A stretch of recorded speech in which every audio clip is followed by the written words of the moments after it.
Transaction in Hibernate.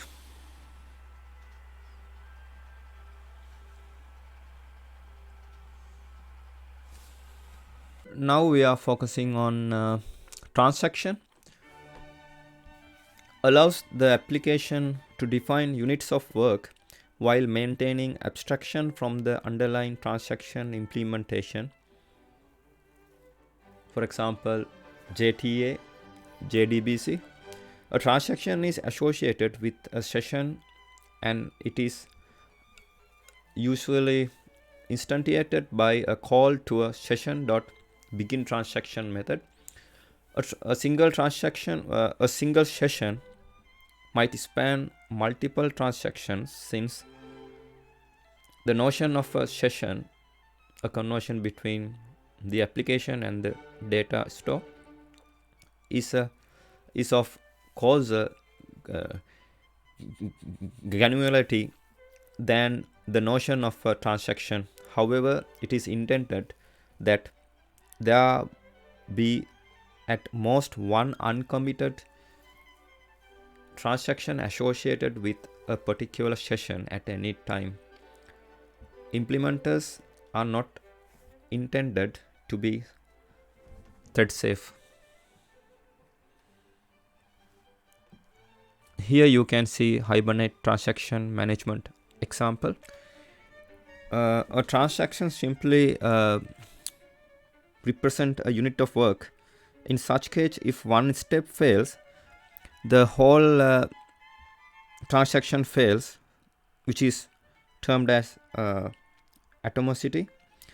Transaction can be described by acid properties, atomicity, consistency, isolation, and durability. In Hibernate framework, we have transaction interface that defines the unit of work. It maintains abstraction from the transaction implementation, JTA, JDBC. The methods of transaction interface are follows. Void begin starts a new transaction.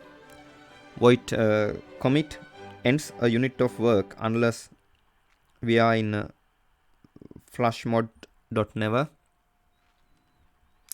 Void rollback forces this transaction to roll back. Void set timeout int seconds. It sets the transaction timeout for any transaction started by subsequent call to begin on this instance. Boolean is alive checks if the transaction is still alive. Void registers synchronization registers a user synchronization callback for this transaction. Boolean was committed, check if the transaction is committed successfully. Boolean was rollback, check if the transaction is rolled back successfully. Here you can see transaction persistence context. The transaction persistence context is bound to the transaction.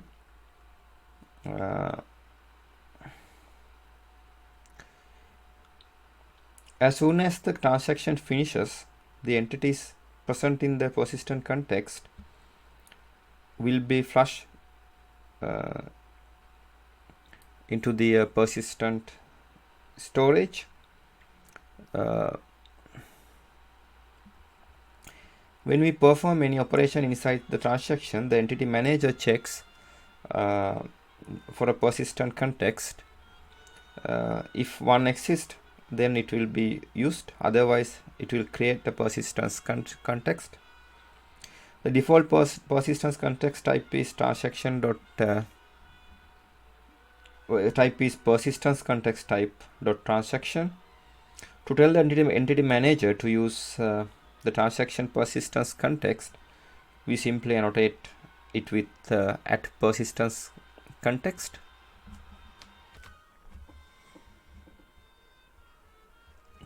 Here you can see Entity Manager 1, Entity Manager 2, Entity Manager 3 are inside application. Entity Manager 1 interact with persistence context via operation. Entity Manager 2 interacts with persistent context via operation. Entity Manager 3 interacts with persistent context via operation. User 1 is inside the persistent context here. Persistent context is interacts with persistent context interacts with DB. Persistent context is connected to DB via persist. DB is connected to persistent context via find.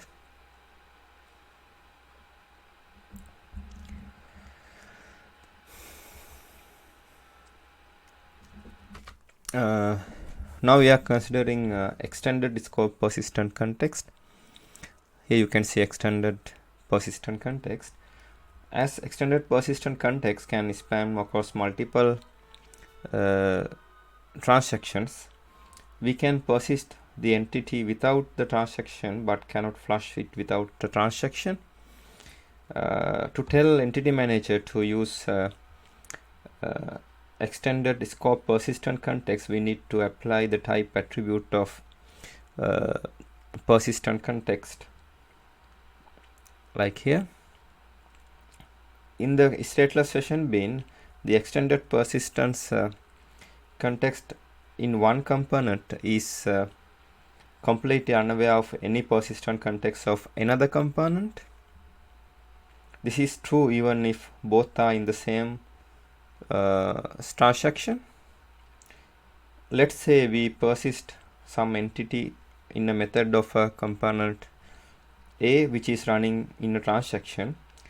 We then call some of the method in component B. The component B's method persistent context will not we will not find the entity we persist previously in the method component A.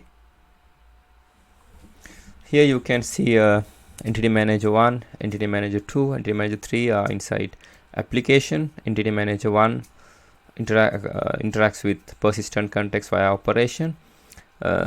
Entity Manager 2 interacts with persistent context via operation. Entity Manager 3 interacts with persistent context via operation. User 1 here, user 1 and user 1 and user 1 are in persistent context. Persistent context interacts with DB. Persistent context is connected to DB via persist. DB is connected to persistent context via find.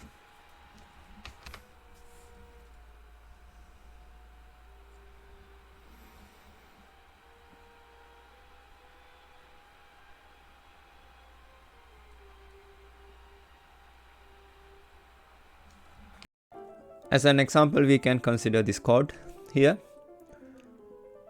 Here you can see start transaction, here start transaction, session.begin transaction here. Save the student object here and commit transaction here, transaction.transaction.commit, and rollback transaction if there's exception occurred.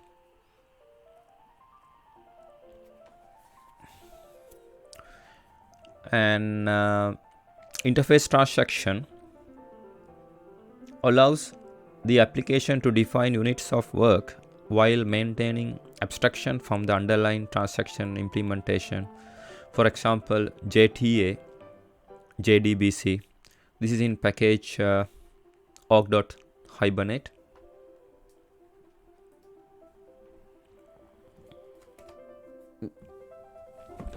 As an example 2, we can consider jta.user transaction in hibernate.csg.xml.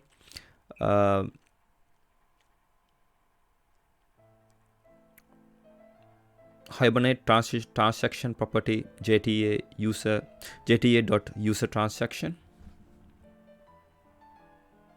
A JNDI name used by JTA transaction factory to obtain the JTA user transaction from the application server. For example, JNDI/composite/name. Now we are considering interface transaction. resource local transaction, where resource local is interpreted by Hibernate to mean any transaction under the control of Hibernate.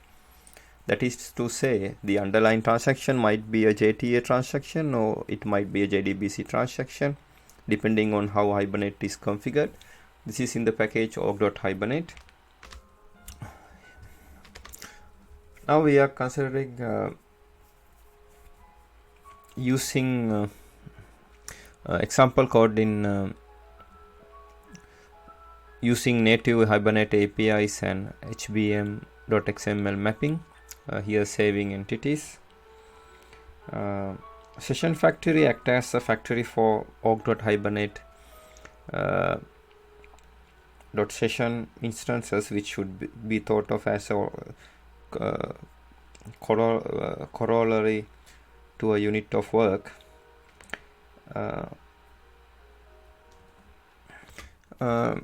Here the test basic usage method first create some new event objects and hand them over to Hibernate for management using save method.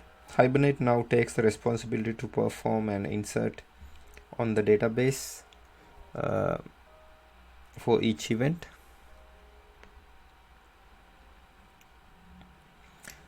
Here obtaining a list of entities. Here we see an example of Hibernate query language HQL to load all existing events,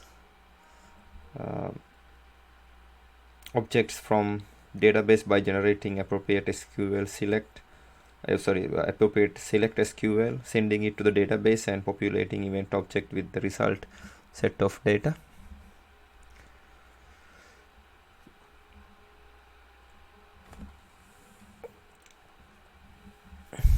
Here you can see begin transaction.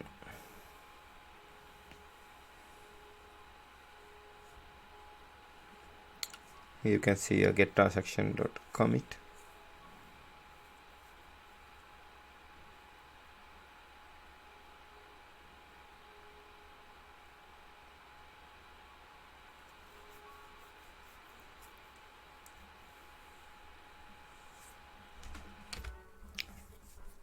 Here you can, we are considering using the Java persistent API Jakarta persistence. Here you can see example code, and here we are saving persisting entities.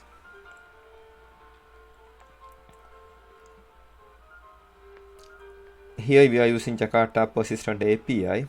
Here the obtaining the Jakarta.persistent.entity manager factory. Notice again that the persistence unit name is org.hibernate.tutorial.jpa, which matches persistent.xml here. Here saving persisting entities. The code similar to saving entities. The Jakarta.persistent.entity manager interface is used instead of org.hibernate.session interface. The Jakarta persistence call this operation persist instead of save. Here obtaining a list of entities. Again, the code is pretty similar to what we saw in obtaining list of entities.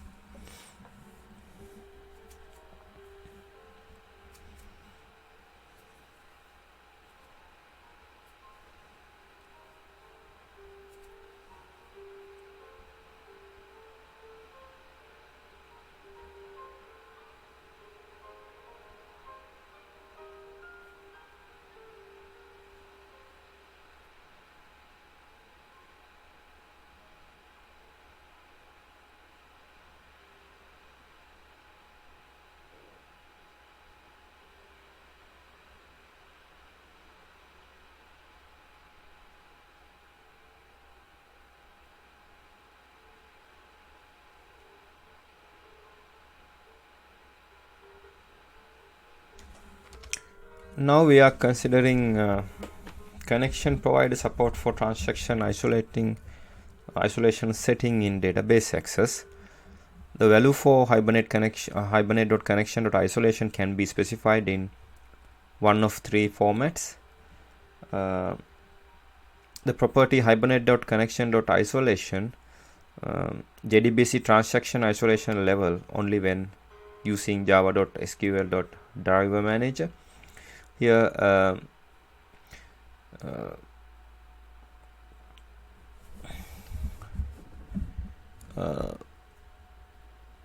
the value for hibernate.connection.isolation can be specified in one of three formats. The integer value accepted at the JDBC level, the name of the java.sql.connection, a constant field representing isolation you would like to use. For example, transaction underscore repeatable underscore read for java.sql.connection hash connection underscore repeatable underscore read. Note that this is only supported for JDBC standard isolation levels, not for isolation level specific to a particular JDBC driver. A short name version of the java.sql.connection constant field without the transaction underscore prefix. For example, repeatable underscore read for java.sql.connection hash connection transaction underscore repeatable underscore read. Again, this is only supported for JDBC standard isolation levels, not for isolation level specific to a particular JDBC driver. Now we are considering resource underscore local transaction connection handling in transaction type and connection handling in connection handling. For resource underscore local transaction, the connection handling mode is delayed underscore acquisition underscore and underscore release underscore after underscore transaction, meaning that the database connection is acquired when needed and released after the current running transaction is either committed to rollback. The enum constant, the public static final persistent unit transaction type resource local, enum persistent unit transaction type. This is in the enum persistent unit transaction type. The enum persistent unit transaction type Java class for persistent unit transaction type package. This is the package. Design the package org.hibernate.jpa model gen.xml.jaxb.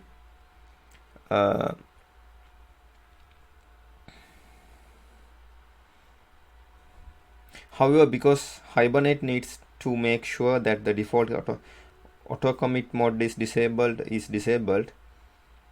the JDBC connection when starting new transaction, the connection is acquired and the auto commit mode is set to false. If you are using connection pool data source that already disabled the auto commit mode for every pooled connection, you should use set the hibernate.connection.provider underscore disables underscore auto commit to true, and the database acquisition will be indeed delayed until Hibernate needs to execute the first SQL statement. Now we are considering physical transactions in transactions and concurrency control. JDBC, the default for non-Jakarta persistent applications, the manages transaction via calls to java.sql.connection.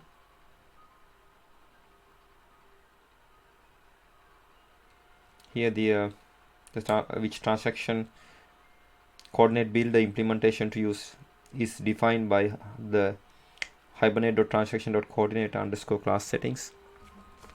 Now we are considering JTA configuration.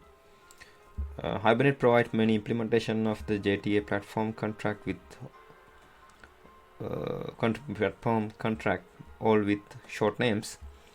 Here Atomicos, JTA platform for Atomicos. Now we are considering Hibernate transaction API. Here using transaction API in JDBC.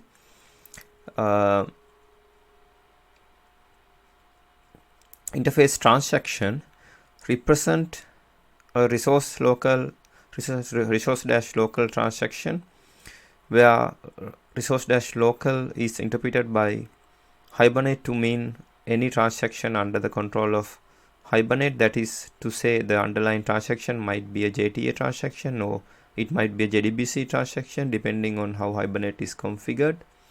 This is in the package org.hibernate. Hibernate provides an API for helping API to help isolate applications from the differences in the underlying physical transaction system in use. Based on the configured transaction coordinator builder, the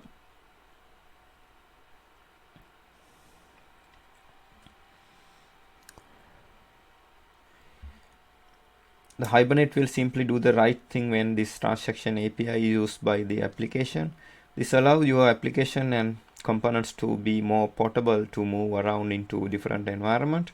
To use this API, you would obtain the org.hibernate.transaction from session.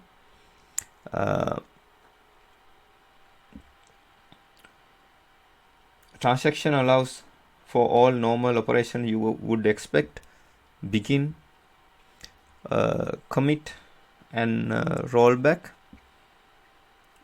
And it even exposes some cool methods like mark rollback only, that works in both JTA and JDBC, get timeout and set timeout, that again work on both JTA and JDBC, register synchronization, that allows you to register JTA synchronizations even in non-JTA environments. In fact, the both JTA and JDBC environment, these synchronizations are kept locally in Hibernate. In JTA environments, the Hibernate will only ever register one single synchronization with the transaction manager to avoid ordering problems. Additionally, it exposes get status methods that returns an org.hibernate.resource.transaction.spi.transaction status enum. This method check the underlying transaction. Here get status underlying transaction system if needed, so care should be taken to minimize its use. It can have a big performance impact in certain JTA setups. Let's take a look at running JTA API in various environments. Here using the transaction API in JDBC.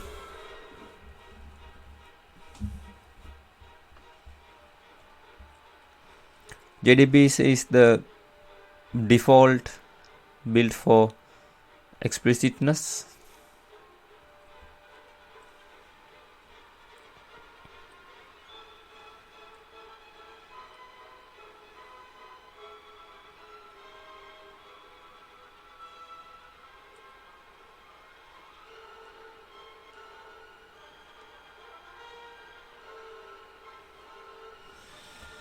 Calls the connection hash set auto commit false to signal start of transaction.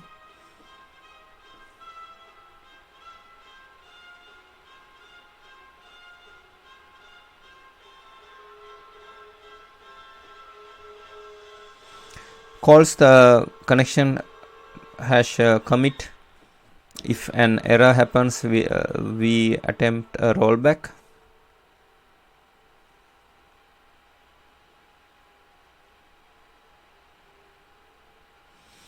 We may need to roll back depending on where the exception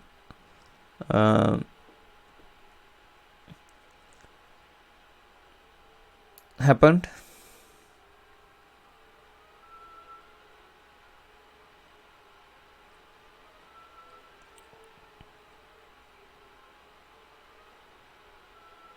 Handle the underlying error.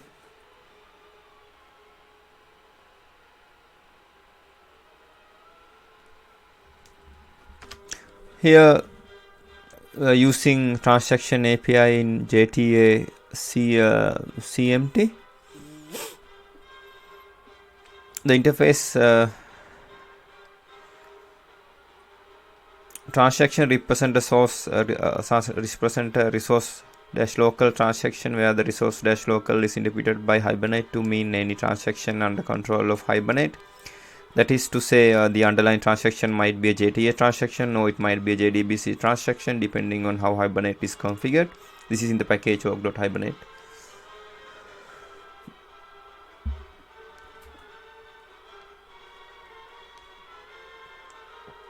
Here in the CMT case, we really could have omitted all of the transaction calls, but the point of the example was to show that the transaction API really does insulate your code from the underlying transaction mechanism. In fact, if you strip away the comments and the single configuration settings applied at the bootstrap, code is exactly the same in the all three examples. In the other words, we could develop that code and drop it as is in any of the three transaction environments.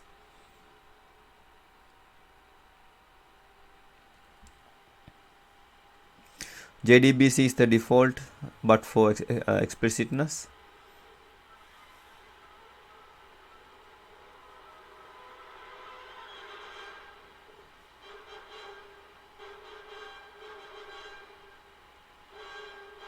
Note that depending on the JTA platform used and some optional settings, the underlying mechanism transactions here will be controlled through either JTA transaction manager or user transactions.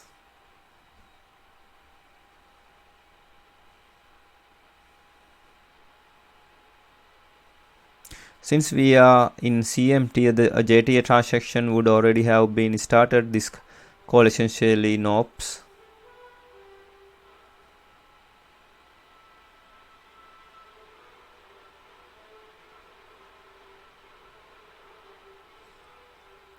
Since we did not start the transaction CMT, we also will not end it. This call essentially NOPs in terms of transaction handling. Again, the rollback call here would be NOPs aside from marking the underlying CMT transaction for rollback only.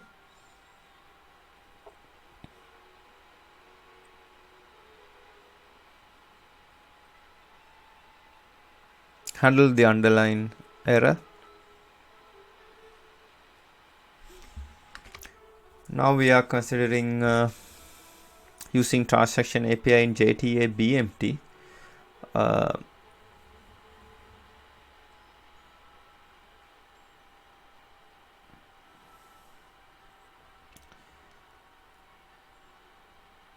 The interface transaction represent a source dash local transaction where the source dash local is interpreted by Hibernate to mean any transaction under control of Hibernate. That is to say, underlying transaction might be a JTA transaction or it might be a JDBC transaction depending on how Hibernate is configured. This is in the package org.hibernate. The transaction API tries too hard to make the experience consistent across all environments. To that end, it generally refers to JTA specification when there are differences, for example, automatically trying to roll back a failed commit. JDBC is the default, but explicitness.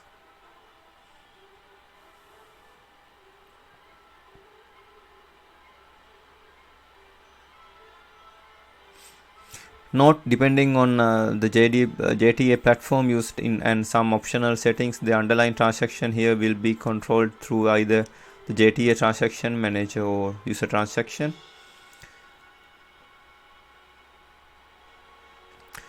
Assuming that a JTA transaction is not already active, this call the TM UT begin method. If a JTA transaction is already active, we remember that the transaction associated with the session did not initiate the JTA transaction and will later NOP up the commit and rollback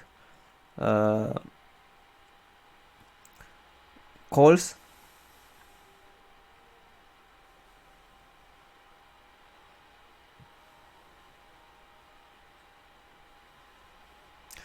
calls a tm ut commit method, assuming we are initiator. We may need to roll back the rollback depending on where the exception happens.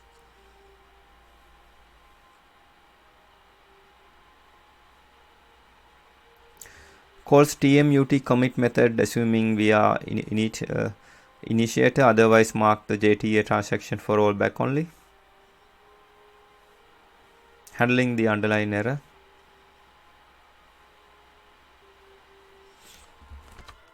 Now we are considering contextual sessions. Out of the box, Hibernate comes with 3 implementation of this interface. Here we are considering org.hibernate.context.internal.jta session context. Current sessions are tracked and scoped by a JTA transaction. The positioning here is exactly the same as in the older JTA only approach. Other interfaces are org.hibernate.context.internal.thread local session context. Other one is org.hibernate.context.internal.message session context. Here the class JTA session context and implementation of current session context, which scopes the notion of a current session to a JTA transaction, because JTA gives us a nice tie-in to clean up after ourselves. This implementation will generate sessions as needed, provided a JTA transaction is in effect. If a session is not already associated with the current JTA transaction at the time current session method is called, the new session is opened and is associated with the JTA transaction. This is in the package org.hibernate.context.internal. Now we are considering session per operation anti-pattern in transactional patterns and anti-patterns. This is an anti-pattern of opening and closing a session for each database call in a single thread. It is also an anti-pattern in terms of database transactions. Group of your database calls in a planned sequence. Group your database calls in a planned sequence. In the same way, you do not auto commit after every SQL statement in your application. Hibernate disables or expects the application server to disable auto commit mode immediately. Database transactions are never optional. All communication with the database must be encapsulated by a transaction. Avoid auto commit behavior for reading data because many small transactions are unlikely to perform better than one clearly defined unit of work and are more difficult to maintain and extend. Using auto commit does not circumvent database transaction. Instead, when in auto commit mode, the JDBC drivers simply perform each call in an explicit transaction call. It is as if your application called commit after each and every JDBC call. Now we are considering session per request pattern. There are 2 reliable defining scopes. The session get current session method throws hybrid exception. Here session get current session method obtains the current session, an instance of session explicitly associated with some context or scope. For example, the session might be associated with the current thread or with the current JTA transaction. This is in the package org.hibernate and it is in the interface session factory. Public static session binds binds the given session to a current context for its session factory. This is in the class managed session context, which is in the package org.hibernate.context.internal. This is the most common transaction pattern. The term requests here relates to the concept of a system that reacts to a series of requests from the client server. Web applications are a prime example of this type of system, though certainly not the only one. At the beginning of handling such a request, the application opens a Hibernate session, starts the transaction, performs all related work, ends the transaction and closes the session. The crux of the pattern is one-to-one relationship between transaction and the session. Within this pattern, there is a common technique of defining current session to simply the need of passing this session around all the application components that may access to it. Hibernate provides support for this technique through getCurrentSession method of the session factory. The concept of current session has to have a scope that defines the bound in which the notion of current is valid. This is the purpose of org.hibernate.currentText.spi.currentSessionContext contract. There are two reliable defining scopes. First is JTA transaction because it's allow a callback hook to know when it is ending, which gives Hibernate a chance to close the session and clean up. This is represented by a org.hibernate.context.internal.jta session context implementation of the org.hibernate.context.spi.currentSessionContext contract. Using this implementation, a session will be open first time getCurrentContext is called within that transaction. Secondly, this application is request cycle itself. This is the best represented with the org.hibernate.context.internal.manage session context implementation of the org.hibernate.context.spi.currentSessionContext contract. Here, an external component is responsible for managing the lifecycle and scoping of a current session. At the start of such a scope, manage session context #bind method is called passing this in the session. In the end, its unbind method is called. Some common examples of such external components include javax.servlet.filter implementation, AOP interceptor with a point cut on service methods, a proxy interception container. The getCurrentSession method has one downside in a JTA environment. If you use it after _statement connection, release mode is also used by default. Due to the limitation of JTA specification, Hibernate cannot automatically clean up the close scrollable result or iterator instances returned by scroll method or iterate method. Release the underlying database cursor by calling scrollable result #close method or hibernate.close iterator explicitly from a finally block. Now we are considering automatic versioning in conversations, application level transactions. Hibernate can perform automatic optimistic concurrency control for you. It can automatically detect at the time of the app conversation if a concurrent modification occurred during user think time. Now we are considering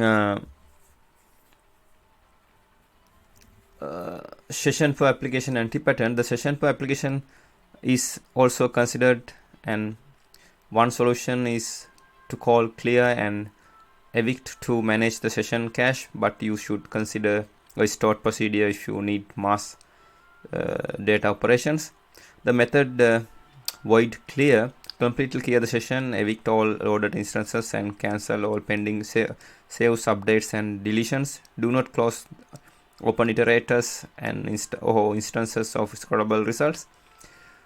Method void evict object. Remove this instance from the session cache. Changes to the instance will not be synchronized with the database.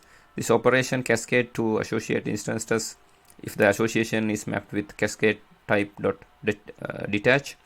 These are in this interface session, and which is in the package org.hibernate. Session per application is also considered an anti-pattern. The Hibernate session, like the Jakarta persistent entity manager, is not a thread-safe object, and it is intended to be confined in a single thread at once. If the session is sharing among multiple threads, there will be a race conditions as well as visibility issues, so beware of this. An exception is thrown by Hibernate means you have to roll back your database transaction and close the session immediately. If your session is bound to the application, you have to stop the application. Rolling back the application transaction does not put your business object back to the state where they were at the start of the transaction. This means that database state and business objects will be out of sync. Usually this is not a problem because exceptions are not recallable, but and you will have to start after rollback anyway. The session caches every object that is in the persistent state, washed and checked for dirty state by Hibernate. If you keep it open for a long time and simply load too much data, it will grow endlessly until you get out of memory exception. One solution is to call clear and evict to manage session cache, but you should consider a stored procedure if you need mass data operations. Some solutions are batching. Keeping a session open for a duration of the user session also means a higher portability of stale data. Now we are considering transaction statistics methods in stat.statistics method in statistics. Get successful transaction count the number of transactions that completed successfully. The long get successful transaction count method, the number of transactions we know to have been successful. This is in the interface statistics, and which is in the package org.hibernate.stat. Now we are considering transaction properties in configurations. Hibernate.transaction.jta.platform, for example, jboss as jboss as Bitronics JTA platform names the JTA platform implementation to use for integrating with JTA systems can reference either a JTA platform instance or the name of the JTA platform implementation class.